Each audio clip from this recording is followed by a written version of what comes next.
আচ্ছা, এটা হচ্ছে ক্যামরি স্কেল। এটা হচ্ছে আপনার ম্যাক্স 30 কেজি, ঠিক আছে। 30 কেজি আপনার সার্কিট পরিবর্তনের পরে অনেক সময় দেখা যায় যে আপনার 20 কেজি করার ওয়েট নিচ্ছে না, মানে আপনার এটা ফাংশন চেঞ্জ করতে হবে। আপনি চাইলে এটা 30 কেজি আছে, 40 কেজিও করতে পারবেন, 20 কেজিও করতে পারবেন, 30 কেজিও করতে পারবেন, ঠিক আছে। তা সেটা প্রযুক্তি কীভাবে সেটা আমি আজকে দেখা দিচ্ছি। এটা হচ্ছে মেশিনটা আপনার অফ করে, এই যে অন করে ইন্টার বাটনটা চাপ দিয়ে ধরে রাখবেন। ধরে রাখার পরে এখানে আপনার কেয়ার লেখা আসবে, ঠিক আছে। এখানে আমরা লিখে দেবো 319, 319।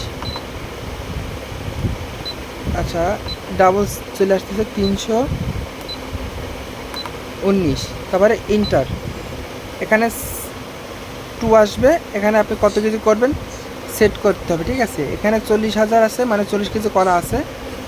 আমি চাইলে এটাকে বাড়াতে পারবো, কমাতে পারবো, সেটা হচ্ছে আপনার এখানে ফাংশন চাপ দিয়ে। আপনি 30 কেজি করলে এখানে 30 লিখে দিবেন পয়েন্টের এখানে। যদি 40 কেজি করতে চান তাহলে এখানে আপনি 4 দিয়ে 0 চাপ দিবেন। যদি 50 কেজি করতে চান তাহলে আপনি এখানে 50,000 লিখে দিবেন, মানে 5 দিয়ে 0, এখানে 50 চলে আসছে। এখন আপনার ইন্টার বাটন দিয়ে সেভ করে দিতে হবে।